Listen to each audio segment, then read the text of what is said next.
नमस्कार दोस्तों, स्वागत है आपका आपके अपने यूट्यूब चैनल मन अप स्टोरीज में। दोस्तों, ये कहानी चल रही है, ये इश्क ही तो है और इसके 8 पार्ट अपलोड हो चुके हैं। ये 9वां पार्ट है, तो चलिए दोस्तों 9वें पार्ट को शुरू करते हैं। पराग ने दीप्ति से कहा, यूं पीछे आकर मत खड़ी हो जाया करो, किसी दिन हार्ट अटैक करवा कर मानोगी मेरा। किससे बात कर रहे थे? किसी से नहीं, बस नींद नहीं आ रही थी तो एक दोस्त को फ़ोन लगाया था। दोस्त को मम्मी कहते हो क्या? नहीं, उसकी मम्मी को मम्मी कहता हूँ। और कुछ? पराग अंदर आकर सोफे पर लेटता हुआ बोला। पराग, तुम मुझसे कुछ छुपा रहे हो, सच सच बताओ।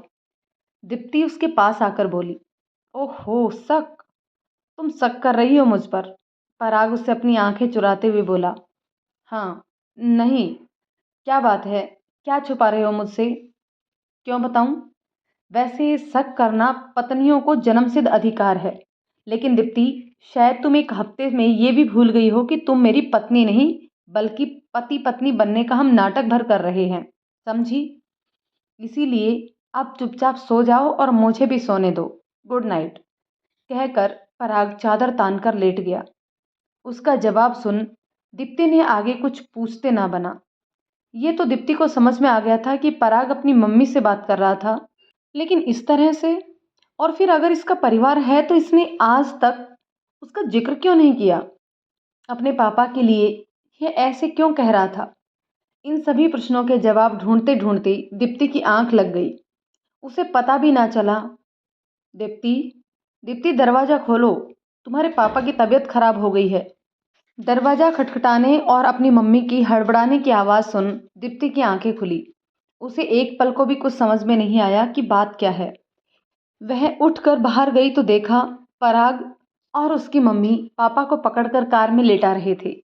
वह भी जल्दी से स्लीपर पहनकर बाहर आ गई। वह जल्दी से पीछे वाली सीट पर अपने पापा के पास बैठ गई। उसके पापा पसीने में लथपथ बुरी तरह हाँफ रहे थे। उन्हें ऐसा देख दीप्ति एक पल को तो घबरा ही गई थी। फिर खुद को संभाल कर उसने पराग को पास के हॉस्पिटल की लोकेशन बताई और फिर अपनी मम्मी को तसल्ली देने लगी। 10 मिनट बाद ही वह हॉस्पिटल के आगे थे। लगभग 1 घंटे तक डॉक्टर उसके पापा का चेकअप करते रहे और जब वह बाहर निकले तो सबको तसल्ली देते हुए बोले, डर की कोई बात नहीं है, सब नॉर्मल है। हाँ, बीपी थोड़ा हाई हो गया था, इसलिए उन्हें घबराहट और बेचैनी महसूस हो रही थी। हमने दवाइयाँ लिख दी हैं, अभी 2 घंटे उनको अंडर ऑब्जर्वेशन में रखेंगे। उसके बाद अगर सब कुछ सही रहा तो आप उन्हें घर ले जा सकते हैं। डॉक्टर की बात सुन सबने राहत की सांस ली। दीप्ति तो इतनी देर से अपने आंसुओं को छुपाए बैठी थी। डॉक्टर के जाने के बाद अचानक से फूट फूट कर रोने लगी। उसकी मम्मी व पराग दोनों ही उसे तसल्ली देने लगे। सब्र रख मेरे बच्चे, सब्र रख, सब ठीक है। दीप्ति, तेरे पापा ठीक हैं। अरे, उनकी असली दवाई तो तुम दोनों हो। देखना, सबसे पहले तुम दोनों को ही बुलाएंगे जब वो होश में आएंगे। दीप्ति की मम्मी भावुक हो उनके आंसुओं को पोंछते हुए बोली। दीप्ति अपनी मम्मी के गले लग गई। कुछ देर तक वह अपनी मम्मी के गले लग सुबकती रही। दीप्ति और उसकी मम्मी का दर्द देख पराग भी भावुक हो गया। उसने खुद को किसी तरह संभाले रखा। दीप्ति की मम्मी उसे काफ़ी देर तक सांत्वना देती रही। बेटा, तुम ही समझाओ इस पगली को, मैं इसके लिए पानी लेकर आती हूँ।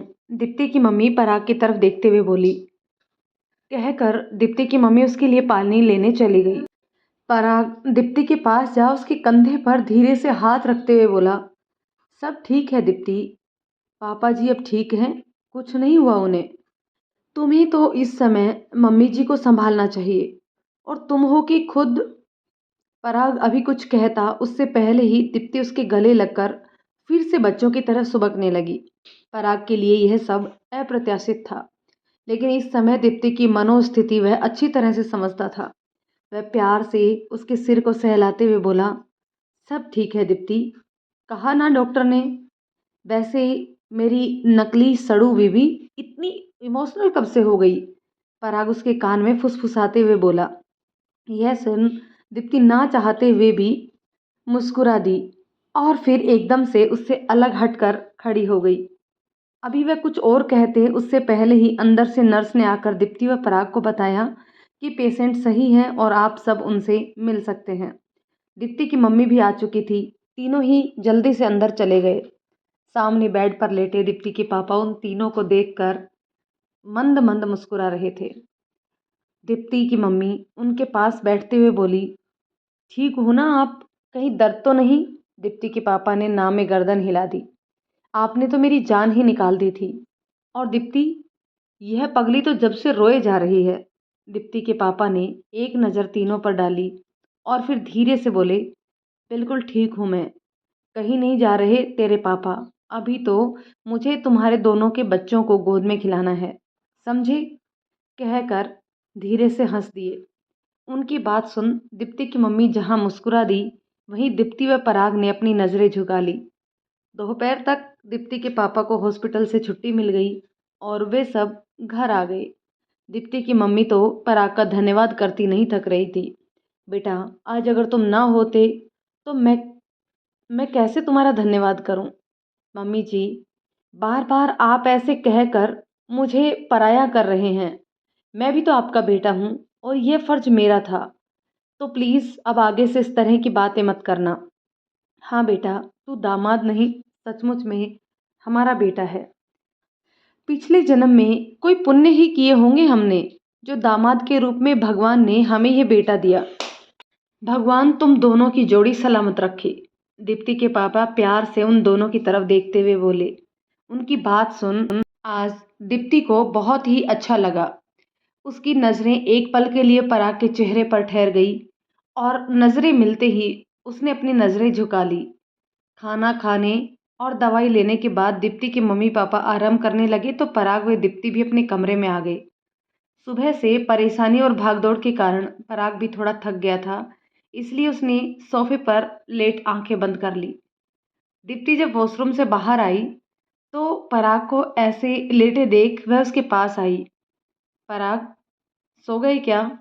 दीप्ति की आवाज़ सुन पराग ने अपनी आंखें खोली और दीप्ति को अपने पास खड़ा देख उठते हुए बोला, नहीं नहीं, बस ऐसे ही लेट गया था। आओ बैठो। पराग सोफे के कोने पर सरकते हुए बोला। दीप्ति चुपचाप उसके पास बैठ गई। वह कहना तो बहुत चाहती थी लेकिन उन्हें उसे शब्द नहीं मिल पा रहे थे। दिल में भावों का समंदर उमड़ रहा था, जिसके कारण उसके चेहरे पर अनेक भाव आ जा रहे थे। कमरे में काफ़ी देर तक सन्नाटा रहा। पराग ने ही शुरुआत की। दीप्ति, तुम ऐसे चुप और शांत अच्छी नहीं लगती। तुम तो वही लड़ती झगड़ती। क्या लड़ती झगड़ती पराग? क्या तुम्हें इससे आगे कुछ दिखाई नहीं देता? क्या मैं इतनी बुरी हूं? क्या मेरे अंदर भावनाएं नहीं और मुझे सिर्फ केवल गुस्सा ही आता है क्या, और कुछ नहीं?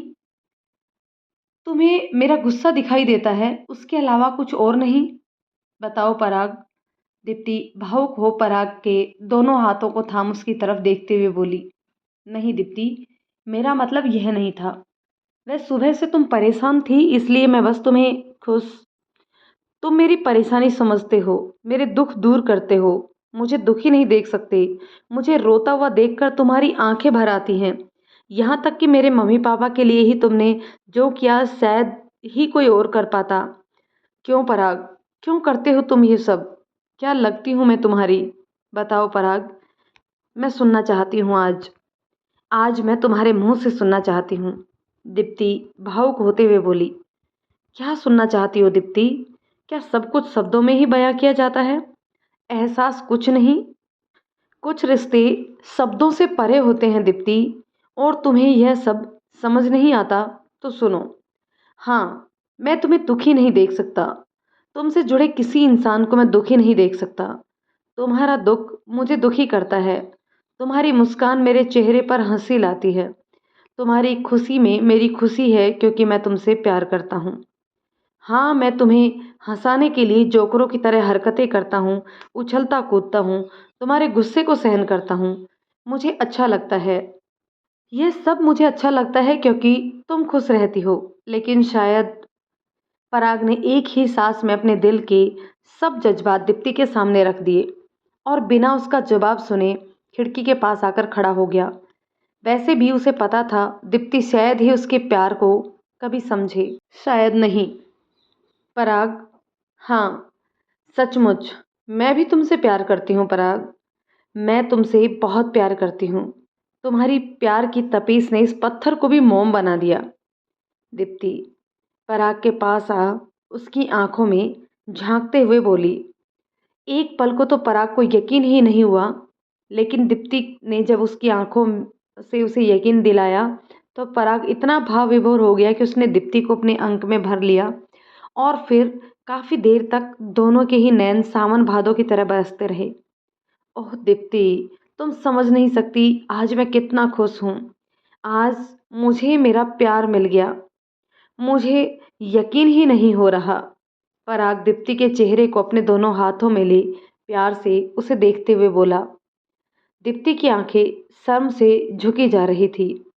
पराग बच्चों की तरह चहकता हुआ लगातार अपनी खुशी का इजहार कर रहा था और दीप्ति उसे यूं खुश देखकर मुस्कुराए जा रही थी। फिर कुछ सोचते हुए दीप्ति का चेहरा गंभीर हो गया और वह पराग की तरफ देखते हुए बोली। पराग, हम अपने रिश्ते की शुरुआत करें इससे पहले मैं तुम्हें कुछ बताना चाहती हूँ। ओ दीप्ति, छोड़ो अब ये सब बातें। तुम्हें जो बताना था तुमने बता दिया।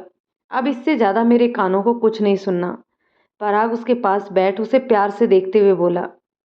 नहीं पराग, मेरा एक अतीत है जो तुम्हें जानना जरूरी है। दीप्ति, तुम्हारा पास्ट क्या था यह जानने में मुझे बिल्कुल भी इंटरेस्ट नहीं है। जो बीत गया सो बीत गया। मैं उसके बारे में जानकर क्या करूँगा। और वैसे भी अपना तो एक ही उसूल है, अपने भूत को देख कर रोए नहीं, भविष्य को सोचकर चिंता में मत घुलो, बल्कि जो है आज है। अपने वर्तमान को पूरी तरह से जियो, वरना फिर वही हमने यह नहीं किया, हमने वह नहीं किया, हमें वह करना चाहिए था। बाद में सोचने से कुछ हासिल नहीं होता। पराग अपनी उसी मस्त मौला अंदाज में दीप्ति को अपने उसूल समझाते हुए बोला। लेकिन पराग, मेरी बात को समझो। मैं अपने भावी जीवन की शुरुआत किसी दुराव या छिपाव से नहीं करना चाहती। जो बात तुम्हें दूसरों से पता चले उसको मैं तुम्हें खुद ही बताना चाहती हूँ। बाद में यही छोटी छोटी बातें आगे जाकर जीवन का सुख चैन छीन लेती हैं। दीप्ति उसे समझाते हुए बोली। दीप्ति, इतने दिन से तुम मेरे साथ हो, क्या तुमने मुझे इतना ही जाना है? क्या मैं तुम्हें ऐसा इंसान लगता हूँ जो दूसरों की सुनकर तुम पर शक करे?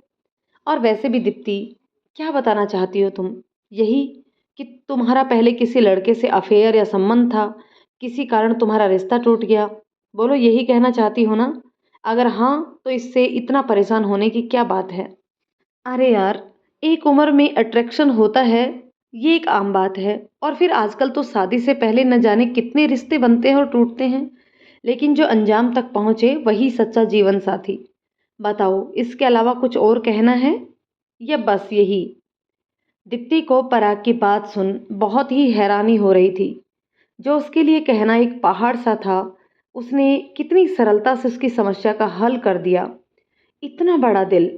उसे यह तो पता था कि पराग नेक दिल इंसान है, लेकिन यह नहीं पता था कि उसे, जिसे वह अपने जीवन साथी के रूप में देख रहा है, उसे उसके इस तरह के अतीत को जानने के बारे में भी कोई दिलचस्पी नहीं।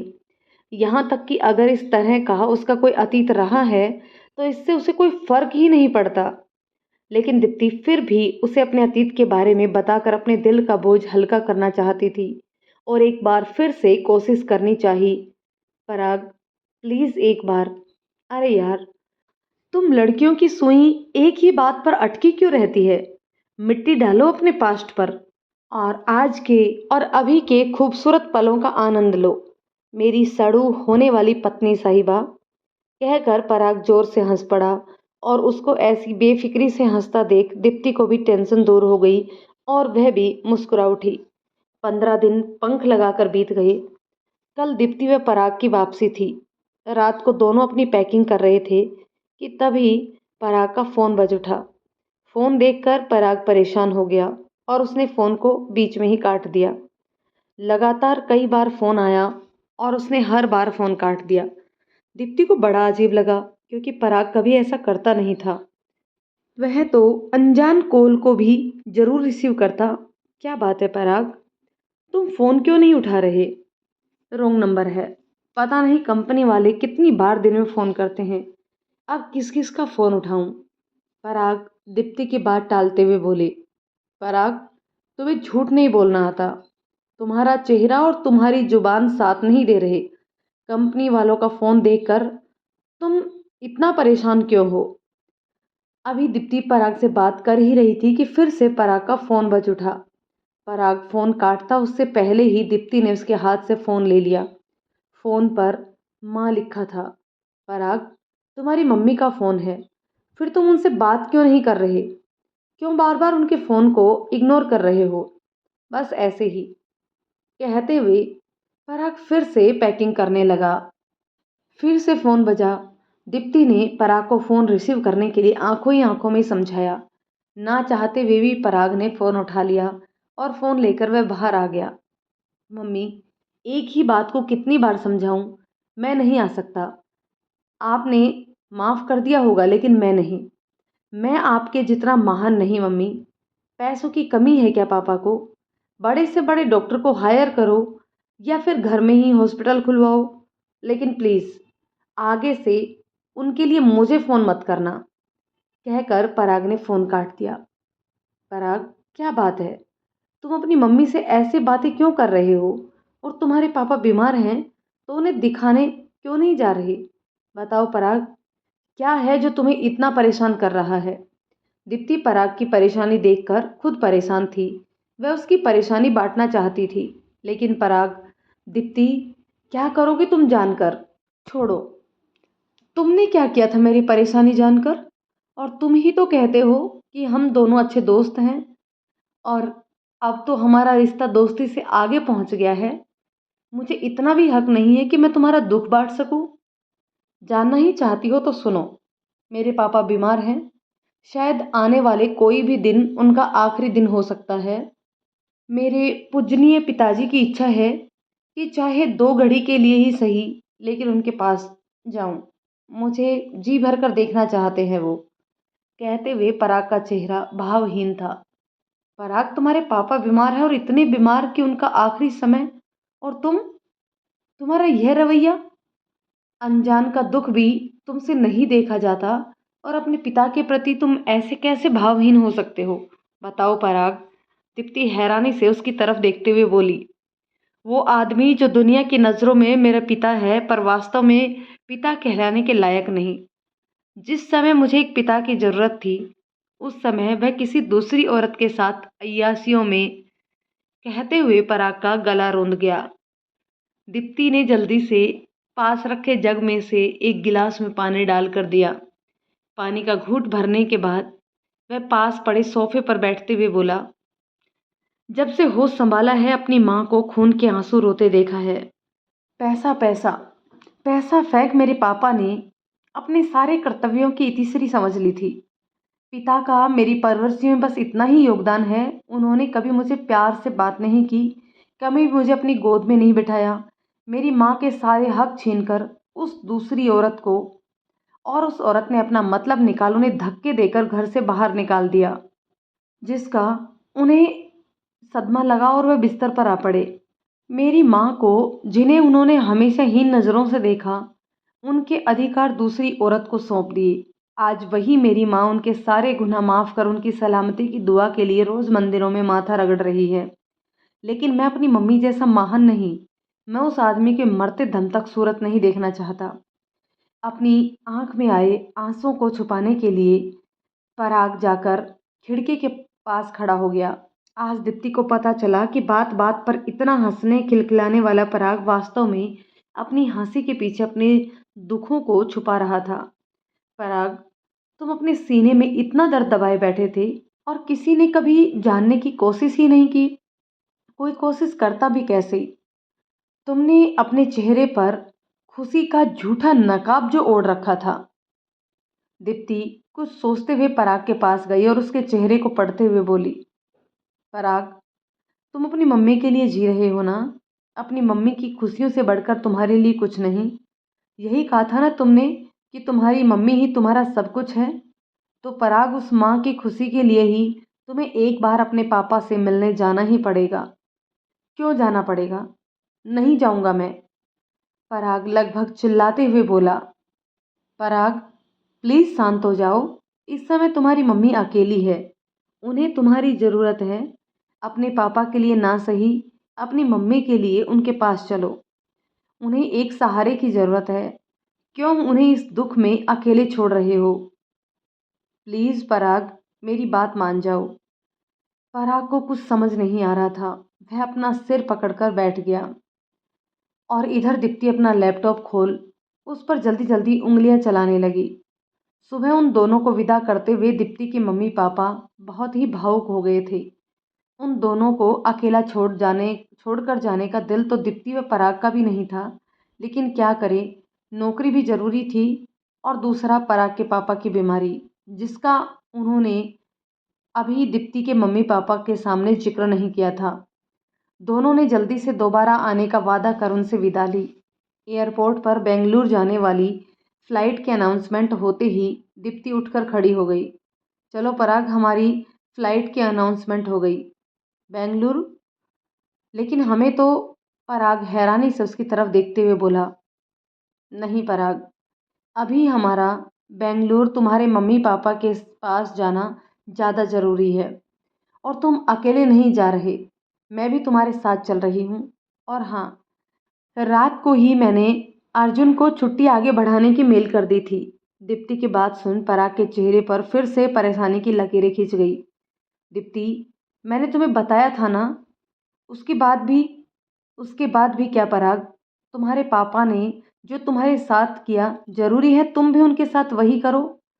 फिर उनमें और तुम में क्या फ़र्क रह जाएगा? उनका आखिरी समय है पराग, आखिरी समय में तो दुश्मन को भी माफ़ कर देते हैं, और वह तो तुम्हारे पिता हैं। और वैसे भी मैंने कहा ना, वहाँ तुम अपने पापा के लिए नहीं, अपनी मम्मी के लिए जा रहे हो, क्योंकि तुम्हारी मम्मी की खुशियाँ तुम्हारे पापा की खुशियों से जुड़ी हैं। चाहे तुम इससे लाख इनकार करो, लेकिन सच्चाई यही है।